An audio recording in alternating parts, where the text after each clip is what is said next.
As we see in this film, the future King of England is instructed in all sorts of ways how to keep from stuttering, smoking, mouth marbles, not allowing him to hear his own voice, rolling around on the floor like he's on fire. But they never try coffee, and that's just dumb. But the concept of a royal family in a democracy is dumb, so at least that tracks. Anyway, we have a sponsor who sells premium quality coffee that happens to be the best with which you've ever brewed. How about that for proper English in this movie? It fits. And their royal handle? Well, it's not royal, but it is Spark Plug Coffee. This glorious stuff is convenient and affordable, and it's fit for a queen, a prince, their jester, and yes, a king too. Now here I am talking about Englanders, yet they can't actually get Spark Plug delivered right to their palace. But Canadians and Americans can. In fact, the shipping is free in Canada. Man, we were already talking about something that's so much cheaper and better than takeout Java. Then I go and throw that at my fellow north of the borderers.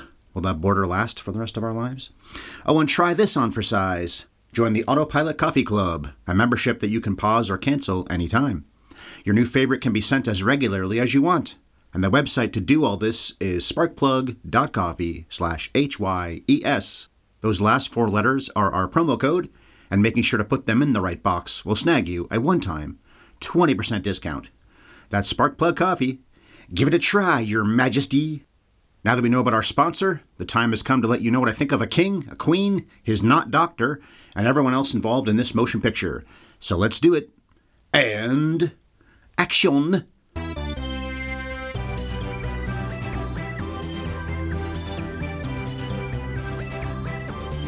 Have you ever seen the King's Speech? I said good day, lords and lasses, and thank you ever so much for downloading or streaming episode number 651 of this podcast that glances back at classic movies and always spoils them. Have You Ever Seen was previously known as the Top 100 Project, but whatever you call this extravaganza, we look at old movies every Monday and every other Friday, something we've been doing for going on 13 years. Our podcast anniversary is just a few weeks away.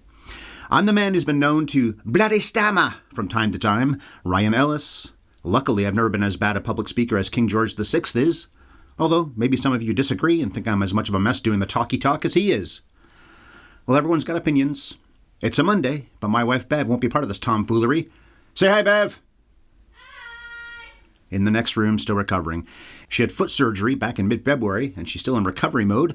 Maybe she'll be back the last week of March, but do expect her for sure in early April. And since this is March, it's Oscar month around here. The 2025 Academy Awards are in the books as of 8 days ago, but I'll be talking about flicks that won gold trophies several more times this month, up until March 31st, and I record this before the Oscars, in fact 2 days before. I don't know who won as of this recording. So, I Just Can Wait to Be King was released by the Weinstein Company, and other British entities at Christmas time 2010. Later this year, the sucker will have its 15th birthday. Surly teenager. The film's budget was only about $15 million, but it ended up grossing 138 million smackers here at home and $472 million worldwide. Although I saw 427 million on Wikipedia, not 472. IMDb is where it said 472. Either way, I figured this thing was successful, but I did not expect to see numbers like that. This is the point in a show on this channel where Bev would give us the skinny on what the story's about, normally. Well, that's my job this time. So, we have a biographical drama about real events, biographical drama, and real people in 1930s England. Director's Tom Hooper, screenwriter is David Seidler. Colin Firth plays Prince Albert, or Bertie, as I'll call him most of the podcast today, and they do in the movie constantly. And then eventually King George VI, who may be a man of privilege, but he battles a terrible stutter, especially when speaking in public. His supportive wife, Elizabeth, the lady who would go on to be his queen, and then, most famously, the Queen Mom, is Helena Bonham Carter's role, and she's the one who hires Geoffrey Rush's Lionel Logue, a quirky speech therapist, to help her husband, because no one else seems to be able to. Lionel's cavalier about the monarchy, join the club, Mr. Logue, and treats Bertie like any other patient, including calling him by that cutesy-poo nickname his family gave him. After a lot of and the prince does not like that. After a lot of hard work, using some unusual training methods, Bertie does improve. But we also learn that this all stems from him being a terribly unconfident man in general. His own family has made him feel unworthy his whole life. The title address happens when England declares war on Germany during World War II. The king, who got the job only after his father dies and his brother abdicates the throne in order to marry a divorced American woman, has to talk on the radio to the entire Commonwealth including Canada, rallying the troops, so to speak, pip, pip, rally. And he does. And that's why the Nazis lost the war. Or, in a nutshell, nobody has stuttered to so much Oscar success since Billy Bibbit in Cuckoo's Nest. And both films were Oscar-winning mega hits, even though no one could have expected them to be the hits that they were. Not a good nutshell, but oh well. All right, Rotten Tomatoes, what have you got for us? Well, this motion picture wears a big, ugly crown on that site. I say ugly just because I think crowns are stupid and ugly. The reviews are not, though. They're fantastic. 94% of critics like it, with an average of 8.6 out of 10. There are 285 fresh reviews and only 17 rotten ones. The audiences are right in line with that. They're at 92% on the popcorn meter. Now, I'm not the biggest fan of Tom Hooper. In fact, he only made one other movie that I actually liked. But the Tomatoes people are big fans. Most of the Hoops flicks are rated fresh, although this is about as good as it gets for him, critically speaking. It's one of the best reviewed Flickr shows for Colin Firth, Geoffrey Rush, Helena Bonham Carter, and Guy Pearce as well. Mr. Stammer wound up 18th at the domestic box office in 2010. Fellow Best Picture nominees Inception, True Grit, and The Social Network were 6th, 13th, and 32nd. We've reviewed all of those too. While those were given a big splash, this was given an old-fashioned slow release, so it never really got the chance to be number 1 or even number 2 at the box office. It did get into the top 10 and even the top 5 later in its run, partly because the awards it was winning would have had people saying, hey, we got to go see this movie. And also because new releases in the early part of the year tend to not be good enough to dominate the box against prestige releases like this, late year releases from the previous year. And I say awards, not just the Oscars, this won a lot of other awards too. The record number of Oscar nominations is 14, and The Kinger got close to that with 12 and won 4. 4 out of 14 is not a great percentage, but they did win 4 of the big 5: picture, director, actor, and original screenplay. It wasn't nominated for Best Actress, so it couldn't have won the big 5, which only 3 films have ever done. They are, you ready? It happened one night. The Silence of the Lambs, and I went ahead and skipped over One Flew Over the Cuckoo's Nest, which I just mentioned in the skinny. Billy Bibbit is in that. So the wins beyond Best Picture were Tom Hooper for his direction, Colin Firth for his leading performance, and David Seidler for his screenplay. Helena Bonham Carter was a candidate for Best Supporting Actress. Geoffrey Rush was up for Best Supporting Actor, although he's really a co-lead with Firth. Plus the editing by Tariq Anwar, the cinematography by Danny Cohen, the music score by Alexandre Desplat, and the sets, costumes, and sound were all nominated too. I know The Social Network won a few of those major categories, including the editing and the music score. I watched all the acceptance speeches, all 4 of them. Seidler was funny in his speech, even pointing out that he was the oldest person to win in this category. I think he was 74 at the time, but he hoped that record would be broken quickly and often. He also paid tribute to all the stutterers in the world. I didn't stutter on stutterers, because he was one. I don't have a problem with this movie winning this award, by the way, especially because of the dialogue that's delivered so well by the cast. But it was up against the creativity of Inception and an underrated comedy like The Kids Are All Right, the one with Mark Ruffalo, Annette Bening, Julianne Moore. I think I'd prefer if one of them had won, but so be it. I'm not mad about this one. Firth was funny in his speech, and I liked what he had to say. Didn't look at any kind of notes or anything either, just did it off the top of his head. He paid tribute to Harvey Weinstein because... All right, let's stop hating people for doing that so many years ago. Harvey was their boss on these movies, and he was in the audience. We knew he was an a-hole even then, but he probably wasn't like that to A-list actors like Firth. Plus, not everybody knew he was raping people. So what do you expect Firth to say, or Robin Williams to say when he won for Good Will Hunting? So we should stop this hating on actors who 15 or 20 or even 30 years ago were thanking the guy. He was the man back then, whether we like it or not. When Tom Hooper's name was called, he practically leapt out of his chair. David O. Russell was up against him for The Fighter, and he seemed to be a little shocked, even though Hooper had won the DGA award, and I think other ones too. And when you win that, you usually win the Oscar. But you could see Dave mouthing, wow, when they called Thomas's name. The Hoop speech was nice, but the sweetest part was that he spent about a minute of it paying tribute to his parents, especially his mother. She saw the King's Speech when it was still just a stage play that Seidler had written, and she liked it so much, she suggested he try to get the job of directing the movie. By the way, I said she suggested about 5 times before I finally got it, and I cut them all out. Fittingly, I stammered on a word or several words already in this podcast, but you're not going to know it because I'm going to cut them out. Now, the Best Picture presentation was obviously the last award of the night, and it reminded me that there were 10 films up for Best Picture even then. We know that in the more recent era, but that happened for a few years back then. And it was the second year the Academy bumped it up from 5. 2009, they did it as well. I thought it was just up to 10 nominees when they first increased the number, but there were actually 10 candidates for a few years there, literally 10, not just 7 or 8, which is what happened in the following years. Or sometimes 9 in those years. And all of it was a response to the outcry after The Dark Knight was passed over in 2008. But you look at it online like I did, and you see that from 2011 to 2021, their nominating process did mean that there could be up to 10 nominees. I remember that distinctly. The most common number I saw in those years was definitely 9. 8 came up quite a few times as well. But I don't think it was ever 10 until it was actually locked in. These last, what's it been, 4 years, I guess? And way more often than not in these past 4 years, some of those 10, this year's a great example of this, have been very dubious choices. They should have nominated more than 5 a long time ago, when more movies were worthy than there are now. I've mentioned 99 and 95 and, 84, some great years of the movies, only 5 nominees. They did it at the wrong time. And they used to do exactly that, though, too, way back when, 90 years ago or so, right around when this movie's storyline begins. There were often 10, but in a few cases there were 12 Best Picture nominees, including in 1934 and 1935. 12 Best Picture nominees. Although in 1944, they scaled back to the 5 we got until 2010. And of course, the final acceptance speech of the night was by the 3 producers, Canning, Sherman, and Unwin. It was solid, but nothing special. Although it was nice that starting just a few years before this, in the Slumdog Millionaire year, which Bev and I talked about when we did that podcast, that I think that was the first time the cast was ever up on stage, or whoever, the composer, if he was there or she was there, that everybody involved in the film would go up on stage with the producers.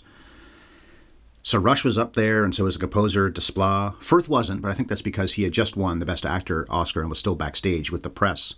But best of all, I got to look at Helena Bonham Carter standing in the background as the producers thanked people. She was beautiful that night, so whatever they said was mostly just yada, yada, yada. I was looking at her. The King's Speech was not American-made, so it couldn't be up for any AFI lists, nor can it ever be inducted into the Library of Congress's National Film Registry. If it was eligible for an AFI list of any kind, and I think those lists actually were stopped, they didn't do them anymore after this or before this movie came out, I would say it would not only be nominated for the top 100 cheers, but it would also probably make that list. Maybe be in the top 50, in fact, not just the top 100.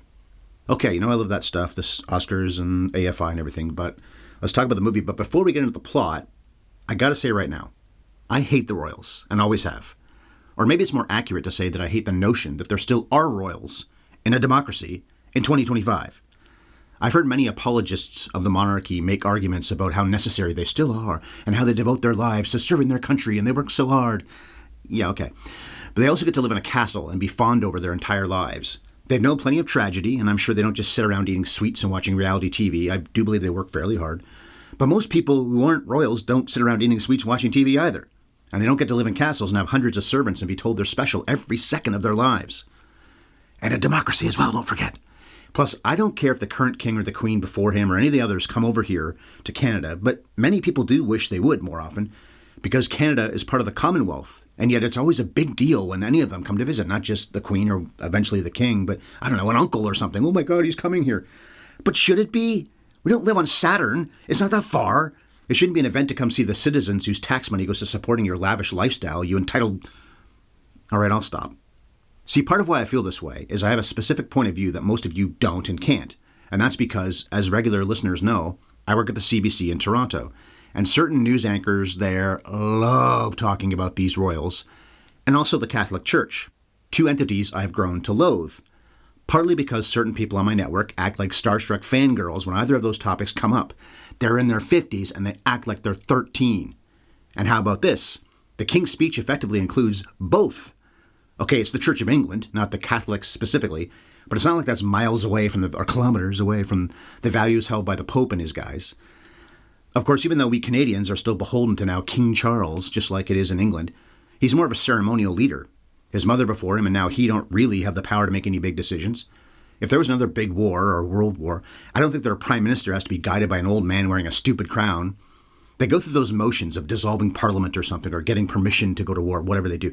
But Charles can't say, no, we're not doing that, or yes, we're doing what I want against Parliament's wishes, Mr. Prime Minister. That doesn't happen, so this is all a waste of everyone's time and money anyway.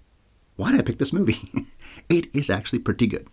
In fact, I'm amazed that Tom Hooper and his team, and Edward Berger and his team with Conclave, were able to make movies about subjects I do not like, and yet they made me like their movies quite a bit.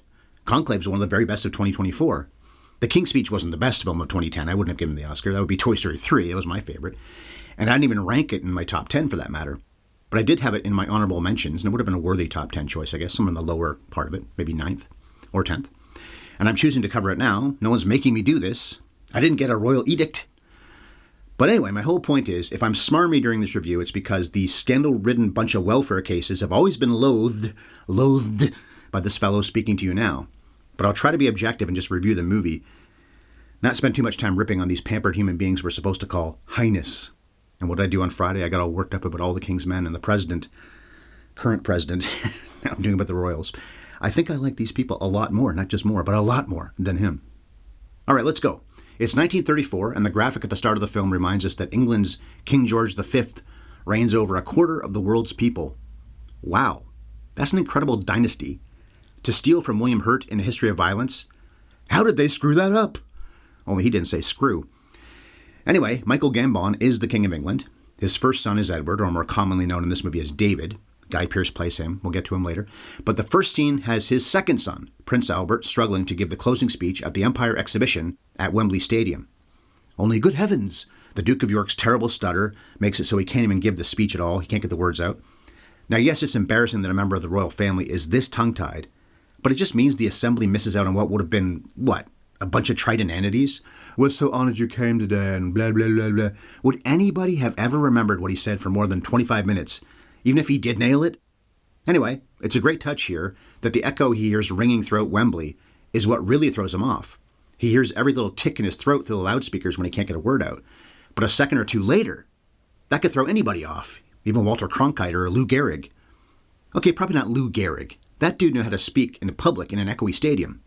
Today, I consider myself, the luckiest man. And it's long been said that public speaking scares more people than dying does. Jerry Seinfeld has a funny joke about how people would prefer to be the one in the coffin than the one delivering the eulogy. I like that. They'd rather be in the coffin than giving the eulogy. What's the deal with that? And on top of that, we'll find out that Bertie has never felt like he's good enough. So he can't speak very well, and he's not worthy of anything. Last year's Inside Out 2 had that theme, too, of not being good enough. And it's a big reason that sequel moved me so much, because I can relate. The guy in charge of treating this condition, Dr. Bentham, has the Duke smoking, claiming that it will relax his throat. Then the quack has him putting a bowl full of marbles in his craw, so he has no choice but to battle the pile of balls in his mouth as he tries to enunciate. Did this procedure ever work for anybody? So Bertie does what he often does in this movie and gets pissed and storms off, immediately going for a cigarette when he's in private. That should have been the nutshell, by the way. Storming off, or he storms off. Well, at least he's working Bentham's smoking portion of the program in private. Chain smoking is part of why the real guy died when he was only 56, and Elizabeth had to take over when she was only 25 years old, then reigned for, 70 years? 70? But the woman who we came to know the past many decades as the Queen Mum is Elizabeth's mum, and she's also named Elizabeth, just to confuse us. Elizabeth Jr., Elizabeth Sr., and she takes matters into her own hands by tracking down unorthodox speech therapist Lionel Logue. We'll find out later that this Australian guy doesn't even have a medical degree, which becomes a stupid scandal towards the end of the film. But he comes highly recommended, and something has to be done. So even though Lionel insists the prince come to him, and that almost kiboshes the whole plan, no, that won't work, well, it's going to have to, she agrees to the terms. One of the most endearing parts of the way Hooper and Firth portray the future king is how much he loves his daughters and his wife. And it's telling that while the man who struggles to speak does stammer a little when he's comfortable and happy, he is able to tell his corgi-loving girls a charming bedtime story. Yep, Elizabeth has corgis even as a little kid. I wonder if that's based on reality, if she always loved corgis and always had them, but they do in this scene. If you're hearing it, the fan on my computer is just going up and down and in and out, and oh God, it's annoying. And this storytelling thing proves, by the way, that all he needs to be at least a competent public speaker is to get out of his own head and calm down. Easier said than done. For his part, Geoffrey Rush needed to do more in this movie than just work on getting Prince Albert to learn how to speak properly, so we see that he's an aspiring actor as well. And I guess the real Logue was. But I wonder if this audition scene we get where he's trying out for a Shakespeare role, Richard III, I guess, is maybe just letting a fairly big-named actor like Rush get to do more than he otherwise would have in this film. Him acting doesn't really serve any other purpose. Although since he doesn't get the gig at his local theater, he's like Marty and his band the Pinheads in Back to the Future. He's not too darn loud, fellas, but he is quickly rejected. So the prince meets the speech therapist at his office. They argue about how Lionel should address him, His Royal Highness or Prince Albert or whatever. But Lionel has heard that the family calls him by his nickname, and that's what he wants to call him too. Equal footing and all. He won't even let the obstinate prince enjoy a cig because he insists that sucking smoke into his lungs will kill him. Did they know that was true 90 years ago? I'm really asking, I don't know. I feel like we didn't know just how bad smoking was for you until sometime in my lifetime in 51 years. Maybe I'm wrong though, maybe it is 90 years ago that people knew, don't be doing that, you're gonna die. or you're more likely to die.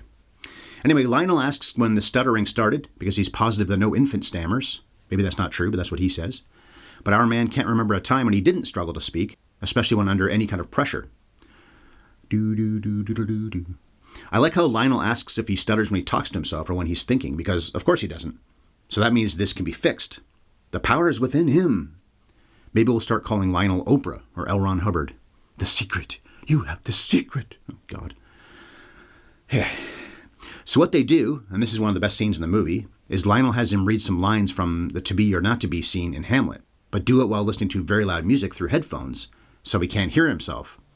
Lionel makes a recording of his voice, not the classical music, but Bertie thinks this is ridiculous after getting through some of the text, so he, guess what, storms off in a huff. We get to Christmas time, and Daddy, King George, the fifth, shows his son how it's done when he flawlessly reads his Christmas address to the nation. It's no surprise that Gambon is powerful in this scene, but he's also cruel, hollering at his son when he can't cleanly read the Christmas speech, even though it's not going out live and it's just the two of them in the room.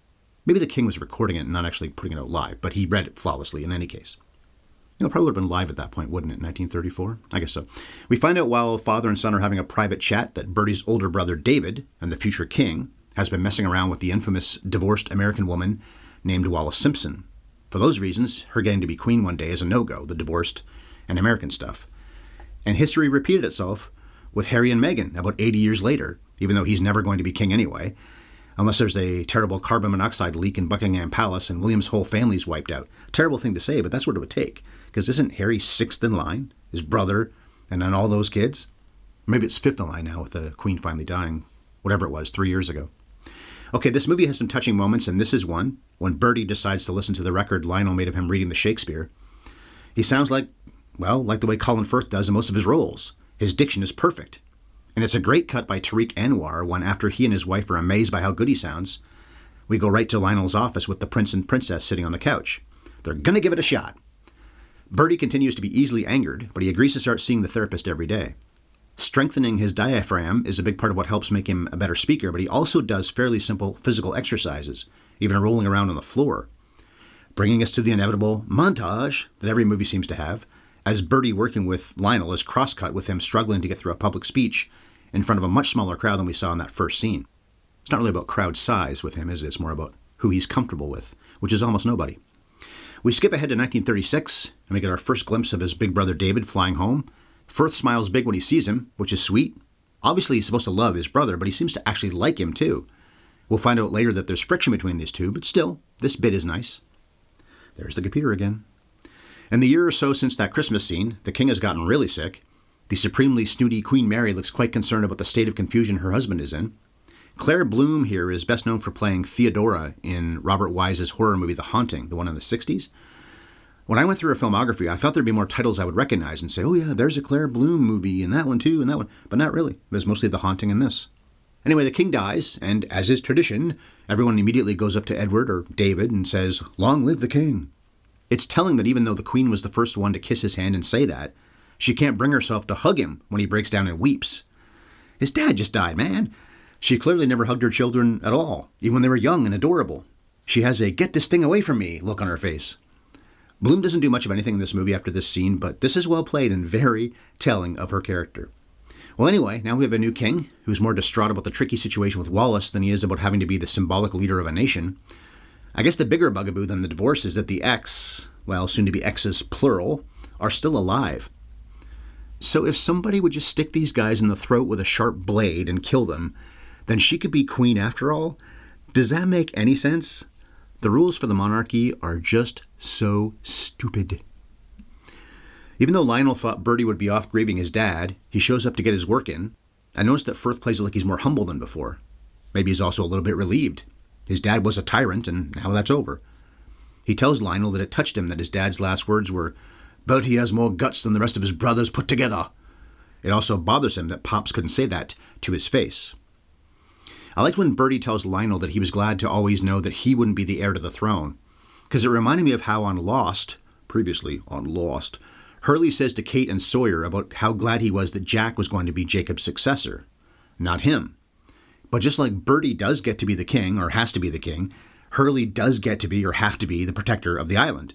Neither of them wanted it, but the right person ended up with the gig. And how about this? Those two scenes took place within about 7 months of each other, because the Lost finale was in May 2010, and the King's Speech was released at Christmas 2010. Anyway, who's compared Hurley to the king ever before now? Well, Hurley was king of that island. Anyway, Bertie gets mad when Lionel brings up that the new king doesn't have any kids, and so he's next in line, and his young daughter Elizabeth is second in line. Obviously, this is all real. We know this is true historically, but it's almost shocking to think that their father, in real life, didn't force David to get married to somebody and have children. Not Wallace, obviously, because that would avoid this very situation, that his brother would have to take over when he's not really wanting it, and then his daughter, as a little kid, is next in line after that. Bertie also says something very informative, that while he and his brother got along when they were young, David did tease him about the stuttering, which their father encouraged. Tough love, I guess. And he wanted his kids to be afraid of him because that's how he was raised. God, man, aim higher. I was treated badly by my father, so you should be too. The prince also reveals that he was forced to do things right-handed, even though he's a natural lefty, and that he was closest to his nannies growing up. But even one of them was a jerk and treated him badly when he was very young. And the hits just keep on coming, because his brother Johnny died of epilepsy when he was only 13, and their parents wouldn't let the sick kid be seen in public. I guess they were ashamed. I have to say that for a royal, this man is pretty sympathetic. That is a rough upbringing. Anyway, the scene ends with the guy sharing a drink and Lionel implying that they're friends. What are friends for? But Bertie wouldn't know. Bert and Liz go to a party where they meet the infamous Wallace Simpson, who's played by Eve Best. If you can't place where you've seen that face before, then you're in the shoes I was in. Well, imagine her in a platinum wig on a fantasy show. She was Rhaenyra on House of the Dragon, not the main character Rhaenyra. She's the one who plays the dead king's sister and was in love with the black guy on House of the Dragon. Here we get our first glimpse of Timothy Spall as Winston Churchill. That's a pretty good piece of casting, I thought, although I read somewhere that a critic said it was terrible casting. Well, I thought it was good. So while the king goes looking for an expensive bottle of wine in the cellar to impress Wallace, I believe, his younger brother gets on him about how he's behaving and how he can't marry Wallace. And while David seems like he's been a decent enough guy to his brother as adults, this is where we see evidence of what he did when they were kids, as he mocks Bertie when he starts to stutter. Part of why he's doing this is that he's cheesed off at his younger brother because he knows about the speech lessons, and implies that he's doing that because he's after his bloody throne. But Bertie tells Lionel that he'll do whatever he has to keep his brother on the throne, and I think the next scene. So there's some impressive loyalty, especially after he talks to you like that. Although when Lionel suggests Bertie himself would make a better king than his brother, our man does what he does best. He storms off. I guess partly because he knows it's true, that he's more suited for the job, but he can't admit it to himself, and certainly not to anybody else. Bertie finds out from Prime Minister Stanley Baldwin that if the king wants Wallace to be his wife, he'll have to abdicate. This is how it should be, that the elected leader tells the people who are merely born into this how things are going to be, not the other way around. Anthony Andrews doesn't have a lot of credits that I recognized on IMDb, and I didn't remember this Baldwin guy being the PM during this time frame, but he plays the character well enough in his 2 or 3 scenes. But what about Churchill? Well, he isn't in charge of the country just yet, but Hooper has him meet with Bertie and basically tell him he's going to be king. King George VI, in fact, has a nice ring to it, which makes our man really stammer. From what I saw online, this is something that they got wrong. The real Churchill was the opposite of this. He didn't think David should have to abdicate because of the Wallace situation. But the brief run on top, not even a year, is over for Edward number 8, and the guy who never wanted this, Bertie, is given the job. What am I supposed to do, dude?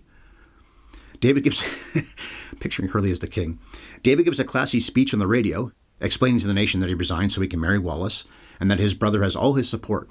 So in December 1936, Bertie is now officially the man with the silly crown, and meeting with all of the important people intimidates the crapola out of him. Hooper uses a pretty good Terry Gilliam-esque wide-angle lens to show just how scared he is while looking at them. Hooper's actually pretty creative in this movie with his use of lenses and angles to show how isolated Albert always feels. Almost always, not with his family, his daughters, and his wife. It's another sweet moment, though, when people who always make him feel welcome, those daughters, go all reserved on him and curtsy, like he's now the king only, not their beloved dad first. But he responds by bringing them in close with a hug and kissing them on their heads. Because to him, nothing's changed, at least not with his girls. When it's just the two of them, Bertie cries on his wife's shoulder about how he's no king, and she just does what she always does in this movie. She comforts and supports him. Helena Bonham Carter doesn't get to do much in this film other than that, comforting and supporting, but she makes the most of her scenes. It's one of the most likable characters she's ever played, and it's kilometers away from what she does in, say, Fight Club, which does show her range, though, that she can do that kind of movie and this kind of movie. So the two of them go see Lionel again, and I like when Bertie says, Anyone waiting for a king to apologize will be waiting a very long time. See, I felt like him saying those words at all. It's basically him saying he's sorry for ghosting Lionel after the "you should be king" conversation. Bertie finally pays up the shilling he owed Lionel from their first meeting, and his therapist tells him, you don't need to be a scared kid anymore. You're your own man. And Lionel will get him through the upcoming Christmas address, not to mention the coronation is also coming up. And having this kind of old-fashioned coronation with all that pomp and circumstance, I know this is about 100 years ago, or 90 years ago, whatever, but it's so archaic and stupid. What a waste of money to keep doing in the modern era, the way this guy's grandson did a year or two ago even. Ugh. You're not in touch, guys, if you're doing stuff like this. You're way out of touch. Anyway, Bertie and Lionel go to Westminster Abbey to look in on the preparations for the stupid coronation, where the king tells the archbishop that Lionel will have a front row seat when it happens. In fact, he'll be in the king's box. It's again touching that when the archbishop protests, that's where the family will be seated, that Bertie says, that is why it is suitable. Aw, Lionel's family now. Although it's been revealed that Lionel's no doctor, the king realizes he was the one who called him that. Lionel never actually said that he's Dr. Logue. And this is a scandal. Somebody helped you the way he's helped so many other people who could barely speak at all, and that's bad. He didn't try a radical new drug that worked, but also gave the guy a third eye. He helped him talk better. British uppity-ups are maddening. Plus, you're the king. Decree that none of this matters. He doesn't have credentials, but you're the king. Plus, you just said he's family, dude. I think I wrote that section before I did the Hurley thing earlier. I do these things out of order sometimes. I got dude in here a few more times, I believe, unintentionally. Anyway, when Bertie gets up from the royal chair to rant and rave and swear, I believe, or the throne, or whatever the thing is, Lionel sits down when the man's back is turned, which makes the easily enraged king lose it yet again and start hollering about how inappropriate this is. But Lionel, as always, stays calm and convinces him that it's just a chair. The archbishop tries to force Lionel out of being part of this, but Bertie stands up for his not doctor and keeps him on board. We don't see the coronation, but it seems like it went well, partly because Bertie only had 4 different short sentences to say in response to the archbishop's extensive jibber-jabber. Now, this isn't such a great moment in the film when, while the family watches Hitler ranting on a newsreel, Bertie says to them that he doesn't understand what he's saying in German, but he's saying it well. Oy, man. Swagger or not, you really ought to know that what he's saying isn't something you should envy, your royalness. There are apparently different reasons why Baldwin resigned as prime minister and let Neville Chamberlain take over, and of course Churchill was in the offing to do the job later.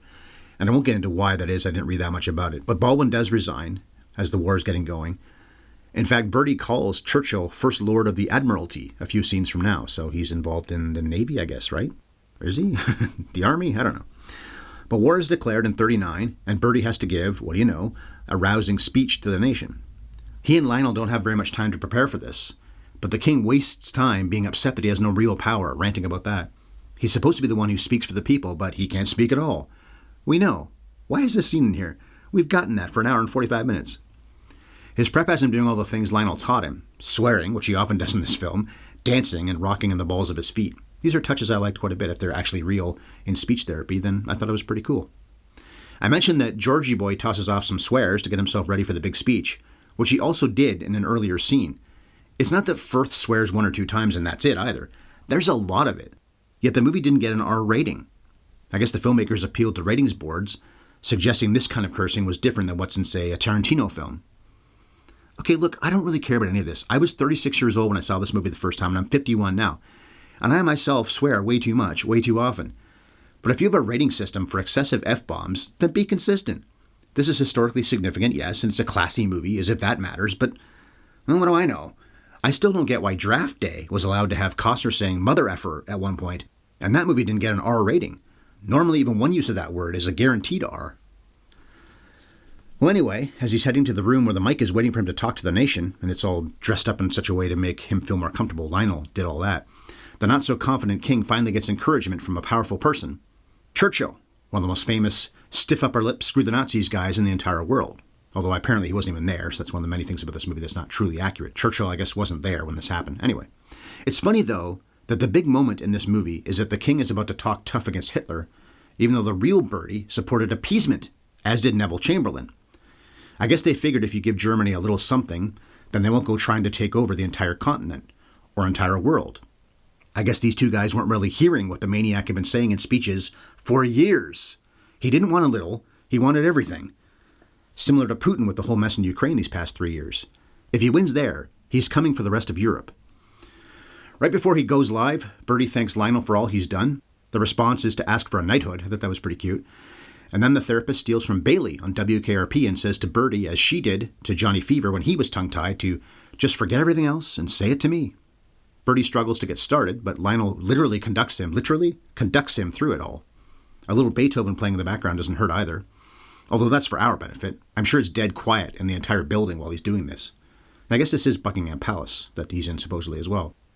While Churchill and the other VIPs in the next room and British subjects around the world listen to this on the radio, Bertie struggles mightily through it, but he does deliver it about as well as anyone else would have. Towards the end, he settles in enough that Lionel can just stand there and not even guide him anymore. Logue points out when it's over that he stammered here and there, but I enjoyed Firth's response. I had to throw in a few, so they knew it was me. Seidler's script isn't hilarious, but he did write some pretty good jokes. Some good self-awareness there as well, and apparently the real king did say that. So it goes well, and everyone there applauds as he walks past them. Congratulations all around. Albert has another nice moment with Lionel, who he thanks and calls him a friend. In turn, Lionel finally calls him, Your Majesty. It's sweet that they save this moment of deference for the end, but I'll never get over anyone having to call someone Majesty, and especially this guy who didn't do it before, and they're now friends. Hooper has more Beethoven playing as the family goes out to the terrace to do that stupid royal wave to the adoring crowd, and the final two shots are close-ups of concerned-looking Colin Firth and a similarly, oh, there are bad times ahead for this country look on Geoffrey Rush's smacker. Because after all, they all know the fighting isn't going to just stay on the battlefield. But by George, if this formerly tongue-tied man can talk fairly well into a microphone for 9 minutes, then the United Kingdom can do anything. I talked with Bev about this movie a few hours after I watched it, and she didn't watch it with me, and she thought one of the weaknesses in it is just how low the stakes are. Whether or not the king can get through this speech isn't that important to whether or not Britain can win the war. It can help morale, sure, but this film makes it seem like if he botched it, they were doomed. But it's almost like if you had a big game coming up and your coach didn't say something inspiring, either because he didn't want to or wasn't good at it. So then you lose? No, probably not. Rallying speeches don't make or break things. We've heard of some famous ones, and they're great and all, but the war is the important thing here, obviously. The soldiers will know that, but the honorary leader of the country not stuttering while talking isn't so important, but this movie makes it seem like it's so vital. But yes, I can't deny I was entertained and found this film pretty moving a few different times, low stakes or not. So the cast. Colin Firth played the bad guy in another Best Picture winner, Shakespeare in Love, which we gabbed about several years ago. He was Gwyneth Paltrow's intended. I think that's the only other film of his you'll find on this channel, although he was in yet another Best Picture winner in 1996, The English Patient. Maybe next year we'll review that when it's 30 years old. He's only been a nominee for acting twice, the other time being the year before this, for his lovely work in A Single Man. He is really good in that movie. And he competed with Jeff Bridges both times. Jeff won for Crazy Heart in 2009, and then was nominated for True Grit up against Firth in this. He was also in Love Actually, and he was Mr. Darcy in the Pride and Prejudice miniseries in the 90s. And then he played Mark Darcy in Bridget Jones's Diary and all its sequels, not to mention Kingsman and its sequel, plus Mamma Mia and its sequel.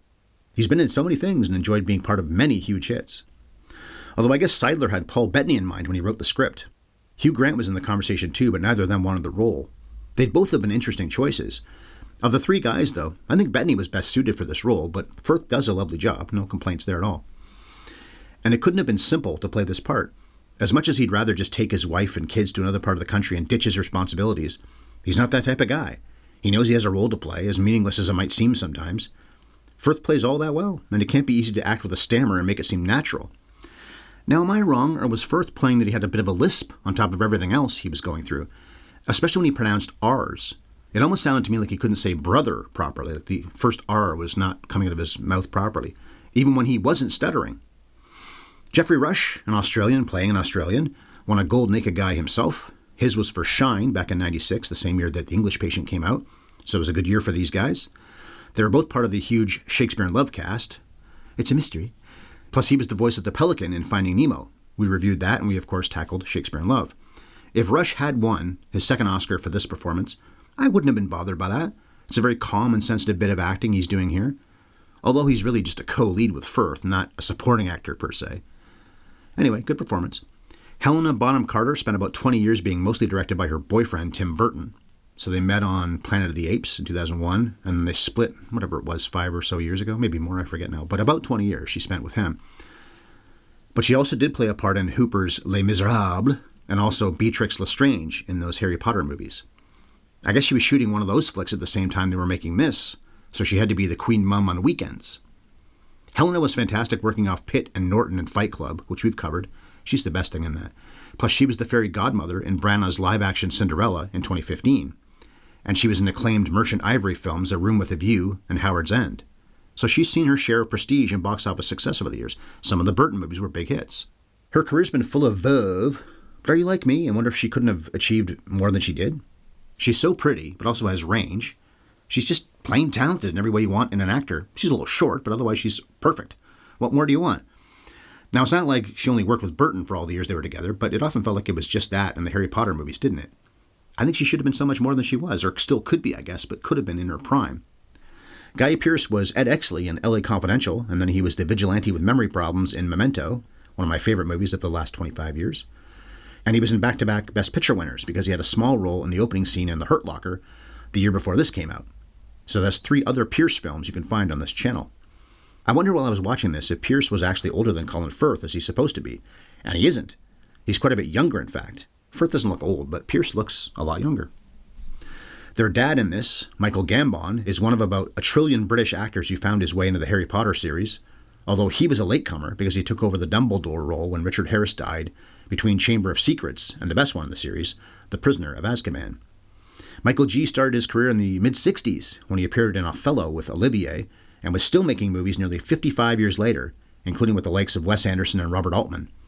Plus, he was revered for that performance in the Singing Detective series the BBC aired in the 80s. I heard about that long before I ever saw it, and people raved so much. And yes, he's very good in that. That's quite a resume, but believe it or not, we've never covered the man before today. Derek Jacobi plays the Archbishop, just like Firth and Rush and Pearce. He was in another Best Picture winner not too many years before this came out, and that was Gladiator. And I believe that's the only time we've reviewed the man's acting before today. He was in Othello back in the 60s with Gambon and Olivier, and then went on to work with Gambon again in Altman's Gosford Park. Excellent movie. Derek's resume is jammed with things, even now that he's really old. He's something like 86 and has 9 future projects listed on the IMDb. Before The King's Speech came out, Timothy Spall had been Tom Cruise's best friend, or one of his best friends, in Vanilla Sky, which we have reviewed, and The Damned United for Hooper, which Chris and I talked about on Scoring at the Movies, our sports movie podcast that we don't do anymore. Plus, he also was in the Harry Potter verse. And if Mike Leigh is making a movie, then chances are Tim Spall will be part of it. Jennifer Ely is Lionel's wife Myrtle. She was in things like Contagion and Zero Dark 30, both of which came out around the time that this did. Those are good times for Jen. I guess it's Freya Wilson, Freya. She plays the young Elizabeth. She was only in one other big screen film, 2011's Jane Eyre, but I wanted to mention her because she's pretty great physical casting for the future queen. Plus, she has a fairly decent-sized role in this. She's in the movie a lot. Ramona Marquez plays her little sister Margaret. She went on to be in just a few other things, but one of them was the star-studded Best Exotic Marigold Hotel. Their director was a guy I've never liked all that much, Tom Hooper. Okay, well, he did a good job with The Damned United, a solid job anyway. It's a decent movie, pretty good movie. And people raved about the John Adams miniseries. I never saw that. But I hated Les Mis, and I was no big supporter of the Danish Girl that won Alicia Vikander an Oscar either. It was fine. But this is the guy who wrote, directed, and even produced the detested Cats, which in fairness, I never saw, so I really can't comment on, I guess. But Screen Junkies, the YouTube channel, wouldn't shut up about it when it was coming out. No movie was worthy of all the attention they paid to it. They wouldn't stop talking about Cats. So I started to resent it, then boycotted it. I'm not watching this movie. You guys ruined it for me. Then it ended up sucking anyway, so what did I miss? Nothing, apparently. That's the last motion picture that Hooper did direct. All these years since that, what was it, 2018 or 19? And no big screen movies for the Tomster. David Seidler wrote the screenplay, and he could relate to his main character because he too was a stammerer. I did not stammer on stammerer. I guess he figures that happened to him because of World War II. Not everybody was able to keep calm and carry on. And his grandma and grandpa were murdered by the Nazis, so that's got to sting you for the rest of your life too. Dave died just a few days shy of a year ago when he was 86. While this was the second last script he ever wrote, the dude had been around for a long time and even wrote for some soap operas, including doing a lot of work on Days of Our Lives.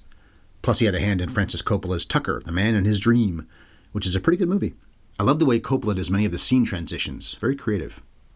The producers who won Oscars that night were Ian Canning, Emil Sherman, and Gareth Unwin.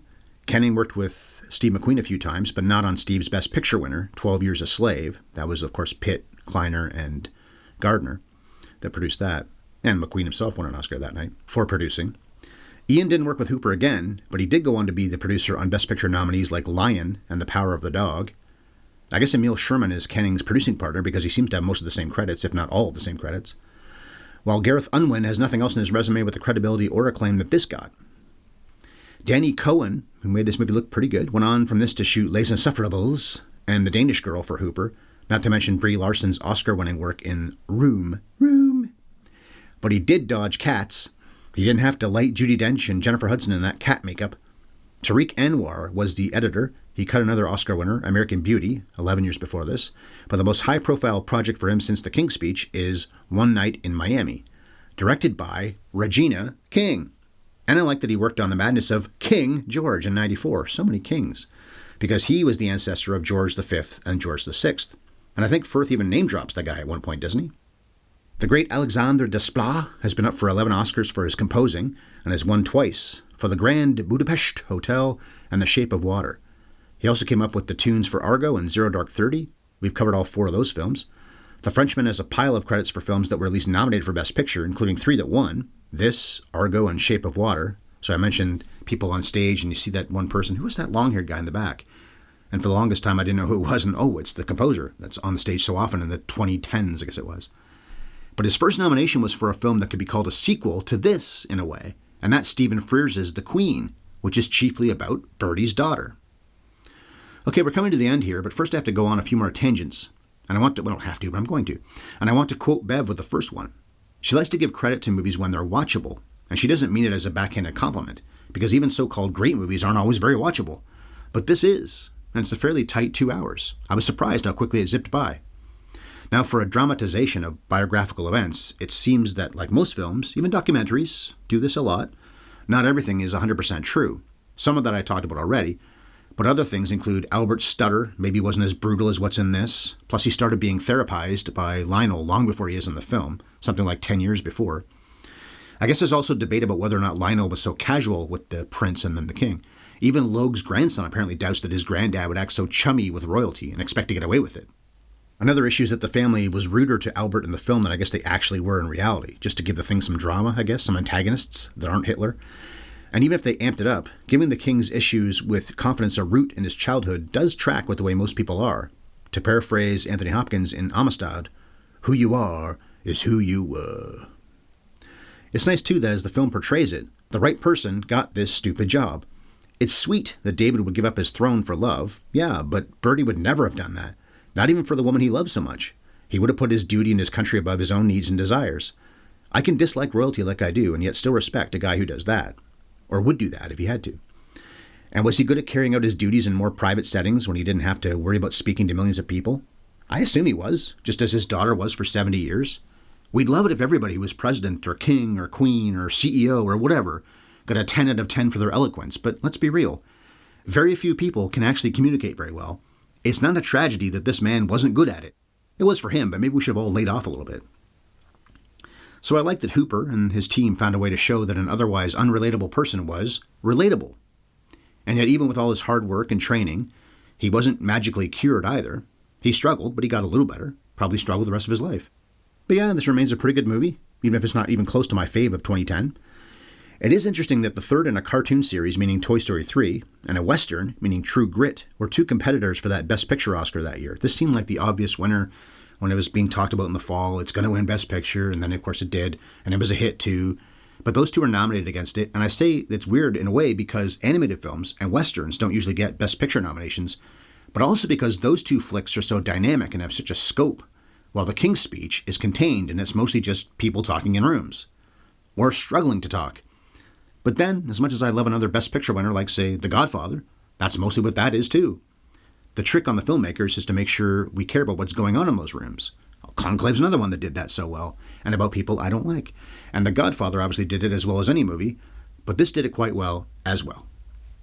So that was how I saw The King's Speech. You'll find out how to get in touch with us and also what films we'll get a review on here in just a minute. But I have to dole out 3 trivia questions for you right now.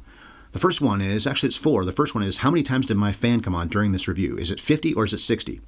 Anyway, the first question is, and it's an easy one too, who won an Academy Award for playing the King in The King and I?